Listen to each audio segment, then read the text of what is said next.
Nesse momento, quero dar a boa noite a todos meus queridos irmãos, todos que hão de assistir esse vídeo, e dar a paz do Senhor para todos nossos queridos irmãos também, todos que hão de nos ouvir, né? Meus amados irmãos, eu estou aqui nessa noite no propósito de transmitir a palavra de Deus aos vossos corações. O Espírito Santo de Deus tem inquietado meu coração para ler essa palavra, ler essa mensagem, né? E o que nós estamos vendo acontecer nos Estados Unidos, nos quatro cantos da terra, tudo isso aí, meus queridos, esse grande furacão por nome de Hamilton, esse furacão é um cumprimento da palavra de Deus. Não é a gente se alegrar com a destruição, não é se alegrar com a devastação, né, da cidade da Flórida.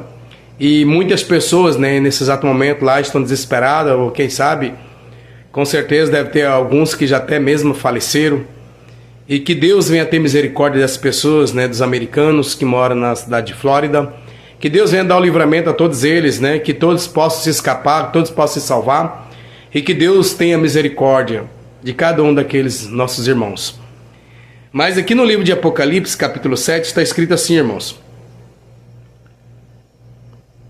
Livro de Apocalipse, capítulo 7, ele diz assim, ó. Depois disso vi nos quatro cantos do mundo 4 anjos em pé. Eles estavam segurando os 4 ventos da terra, a fim de que nenhum vento soprasse sobre ela, nem sobre o mar, nem sobre nenhuma árvore. Então vi outro anjo que subia do lado leste, e que tinha na mão o sênite do Deus vivo, e ele gritou com voz bem forte para os 4 anjos que tinham recebido o poder de fazer estragos na terra e no mar. E o anjo disse: não faça estragos na terra, nem no mar, nem nas árvores, até que marquemos com o sênite a testa dos servos do nosso Deus. Aí me foi dito o número dos que foram marcados. Meus queridos irmãos, aqui nós estamos diante de uma revelação profética. Quando Deus ali fala, dando essa revelação ao apóstolo João, o apóstolo do amor, Deus dá essa revelação para ele dos 4 cantos da terra, posto 4 anjos. E esses 4 anjos estão com os 4 selos nas suas mãos para segurar o ventos poderosos, tempestades poderosas, para que assim esses anjos viessem proteger a terra, para que esses ventos não adentrassem na terra para destruir tanto o mar, como a terra, como as árvores e como os habitantes dela. E aqui nós podemos observar, meus queridos irmãos, que tudo que está escrito na palavra de Deus é verdadeiro. Tudo que está escrito na Bíblia Sagrada é pura, real, é verdadeira. Então Deus colocou esses 4 anjos nos 4 cantos da terra para proteger a terra das grandes tempestades, para que essas tempestades não viessem adentrar e atingir a terra.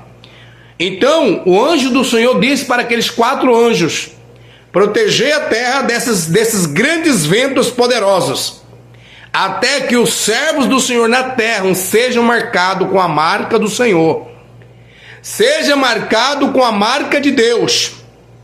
Ou que seja, eu acredito que aqueles que aceitam Jesus e reconhecem que é um pecador, se arrepende dos seus pecados e aceita Jesus como Salvador, esses têm a marca da promessa, é o sênite de Deus.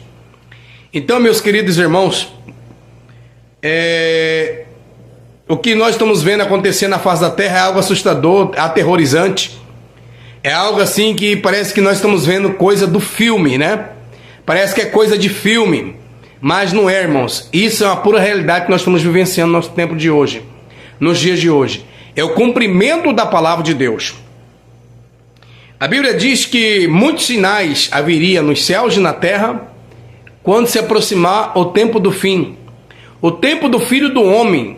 Quando se fala do Filho do Homem, está se referindo à pessoa de Jesus, que há de vir buscar a sua igreja na terra. Então, meus queridos irmãos, nós podemos observar que Deus aqui, ele enfatiza uma revelação que haveria de acontecer no tempo do fim. E nós estamos agora observando esse furacão Hamilton. Esse furacão Hamilton, ele é de uma magnitude escala 6. Ou que seja, nunca houve nem um furacão dessa magnitude, com tanto poder, tão monstruoso, tão devastador, que a sua velocidade pode chegar a 300 km por hora ou a mais. Ou mais de 300 km por hora. Ou que seja, e aonde só ele ainda não chegou. Aliás, antes de chegar na Flórida, que ele estava se aproximando da Flórida, e junto com ele, com a sua tempestade tão tamanho que ele é monstruoso, ele cria vários tornados. É de 3 tornados, 4 tornados, 5 tornados, todos gigantes, monstruosos e devastadores. Então, é uma verdadeira destruição. O que vale o recurso do homem? Diante dessa crise, meus queridos irmãos. O que vale o dinheiro diante dessa catástrofe? O que vale a gente ser rico? Ter tantas coisas nesse mundo? Se nós não tivermos a fé nesse Deus. Se nós não tivermos a confiança nesse Deus. Se nós não tivermos a crença no Deus eterno. Porque nós sabemos, meus irmãos, que nessas horas o dinheiro não tem valor para nada.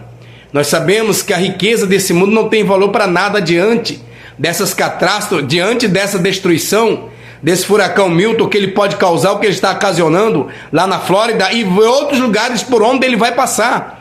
Ele vai fazer uma verdadeira catástrofe, uma verdadeira destruição.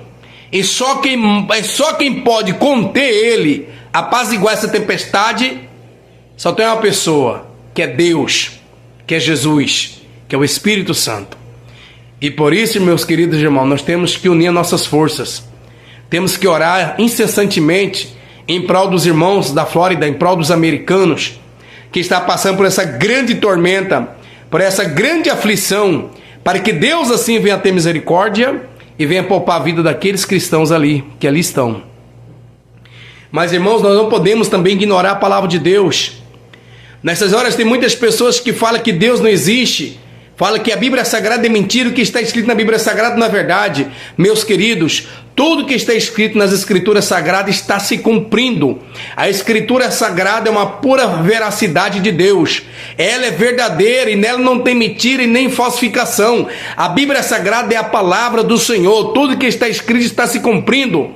Nas Escrituras Sagradas fala também que o mar morto haveria de deixar de ser morto e passaria a produzir vidas. Ou que seja, o mar morto habitaria a vida. Deus iria ressuscitar o mar morto. O mar morto já está tendo peixe dentro do mar morto. Aqueles bolaines gigantes do lado do mar morto, tudo água doce, cheio de peixe, já se tornou rio, está descendo o mar morto. Dentro do mar morto já tem peixes grandes. Isso é uma profecia do profeta Ezequiel. Tudo que está escrito nas Escrituras Sagradas está se cumprindo. A Bíblia também fala, no livro de Daniel fala da grande guerra, o grande conflito entre o norte e o sul, entre o sul e o norte, a guerra de Gog e Magog já está se cumprindo também.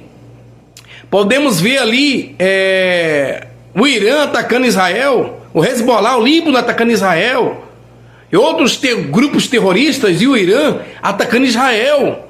A Rússia também está vindo contra Israel agora. E a Coreia do Norte também. Então, o que nós temos que observar é que a grande guerra, o grande conflito de Gog e Magog, isso, irmãos, está profetizado para acontecer no tempo dos fins. E já está acontecendo. Israel está preparando também para revidar o ataque, porque Israel tem todo o direito de se defender, porque é a nação amada por Deus. E não foi Israel que ocasionou essa guerra, esse conflito. Foi desde a época daquela invasão daqueles terroristas lá da Palestina que invadiram ali e mataram aqueles judeus, mais de 1.000 e tantas pessoas inocentes foram dizimadas suas vidas pelos terroristas. Eles têm prazer de matar, de tirar a vida das pessoas. Então Israel foi para resgatar e levaram várias crianças, várias mulheres jovens como refém para a Palestina. Os Hezbollahs, o Hamas fez isso. O grupo terrorista por nome de Hamas Israel foi lá com seu soldado, guerreou, resgatou. Israel tem todo o direito de se defender. E outra coisa, Israel é uma nação eleita, amada por Deus, escolhida por Deus. A Bíblia diz, quem amar Israel será próspero e terá vida. Mas quem amaldiçoará Israel será amaldiçoado 7 vezes 7. Será amaldiçoado 7 vezes. Quem amaldiçoar Israel, eu te abençoarei, Israel, quem te abençoares. E quem te amaldiçoar será amaldiçoado. Irmãos, até hoje eu nunca vi uma nação que ser povos que se levantaram contra a nação de Israel e triunfou contra a nação de Israel. Que Deus não viesse pesar a mão neles. Então pode ter plena certeza que tudo isso que está acontecendo, irmãos, é a ira de Deus sobre a face da terra. Deus está anunciando que a sua palavra é verdadeira e Deus está mostrando para a humanidade que por mais que nós temos uma tecnologia de ponta mais avançada do planeta, diante do poder da grandiosidade e da ira de Deus, o nosso conhecimento é pó, é cinza, é uma folha seca levada pelo vento. O que Deus quer mostrar para a humanidade que nós precisamos, nós necessitamos reconhecer que nós somos seres mortais e necessitamos reconhecer que nós somos pecadores e reconhecer Jesus como nosso único e suficiente Salvador da nossa alma, para que assim nós possamos ter, irmãos, a salvação eterna, os nossos pecados perdoados e o nosso nome escrito no livro da vida eterna e os nossos pecados lançados no mar do esquecimento. Evangelho de João, capítulo 14, versículo 6 está escrito: porque Deus prova o seu amor para conosco, em que deu seu Filho unigênito, para que todo aquele que nele crê não pereça, mas possa ter a vida eterna. Evangelho de João, ainda capítulo 1, versículo 1 está escrito: desde o princípio era o Verbo, e o Verbo se fez carne e habitou entre nós para condenar o pecado na sua carne. Que pecado? Esse Verbo está falando da pessoa de Jesus. Jesus se materializou em carne, tomou forma humana pecadora, foi ridicularizado, foi humilhado, cuspido em sua face, foi esbofeteado, foi levado como ovelha muda para o matador, mas não abriu sua boca para proferir nenhuma palavra de condenação, de ódio contra os seus algozes, contra os seus inimigos, contra os malfeitores que estavam fazendo maldade para ele. Levou mais de 43 chibatadas, levou aquela cruz pesada em direção ao Calvário, para a sua própria crucificação. Tudo isso ele passou por me amar, por nos amar, amar você, para nos dar o perdão, para nos trazer a redenção, para nos trazer, irmãos, a dignidade da salvação, porque nós não merecíamos a salvação. A salvação é um dom de Deus, o amor de Deus para conosco. Outra hora nós estávamos desgarrados, perdidos, vivendo os prazeres dessa vida, mas o Senhor amou nós de tal maneira que deu seu Filho unigênito para morrer uma morte de cruz, para nos trazer a salvação, o perdão da vida eterna. Então eu quero te falar para você, aproveita, se você está afastado, aproveita a oportunidade que Jesus está te dando para você voltar a reconciliar. Você que não aceitou Jesus ainda, pois aceita Jesus, porque Ele está voltando. Os sinais estão anunciando a vinda de Jesus. Rumores de guerras. A Bíblia, Jesus disse para um dos seus discípulos perguntou: Senhor, quando que nós saberemos que chegará o fim dos tempos? Jesus disse: haverá rumores de guerra, nação contra nação, reino contra reino, furacão, tornado, tempestade, terremoto, maremoto, tudo isso. Quando começar a acontecer essas coisas, aí sim está chegando o fim dos tempos. Ou seja, é os sinais que Jesus disse para que o seu povo tem que ficar observando, que era para nós observar esses sinais, e isso está acontecendo nos dias de hoje. Então o que é que está faltando para Jesus voltar, irmãos? Jesus está às portas. Então, meu querido, minha querida irmã, aproveite essa oportunidade que você está tendo de aceitar Jesus como o único e suficiente Salvador da sua vida. Deixa Ele conduzir a tua vida, aceita Ele como teu Salvador. Não importa a placa de igreja que você queira congregar, se é batista, se é cristã, se é a igreja evangélica Assembleia de Deus, se é a igreja presbiteriana, se é a igreja metodista, onde é que você se sentir bem, pois vai servir a Deus. Aceita Jesus como teu Salvador, porque o reino é só um, a salvação é só um. Lá não vai ter placa de ministério, placa de igreja, de religiosidade de ninguém não. Lá só vai ter o eterno, Deus, o amor, aquele que nos amou de tal maneira. Então aproveita a oportunidade, viu? Você que está aí desgarrado, você que está aí no mundo da Bíblia diz, fazendo as coisas erradas, que outra hora você sabe que você não fazia, você sabe que isso é errado, está servindo os prazeres da carne. E Deus está te dando a oportunidade hoje de você se arrepender, de você reconciliar com Ele e ter o seu nome escrito no livro da vida eterna e ter os teus pecados perdoados. Irmão, quando a vida há esperança, há arrependimento, há perdão. Então, nem tudo está perdido. Se você se arrepender e pedir perdão para Deus agora, Jesus Ele vai te perdoar e vai escrever o teu nome no livro da vida eterna, porque eu vou orar por você em nome de Jesus. Que Deus tenha misericórdia da sua vida, da sua alma, amém? Você está desanimado, está querendo pôr um cabo na sua vida, não faça isso não, porque o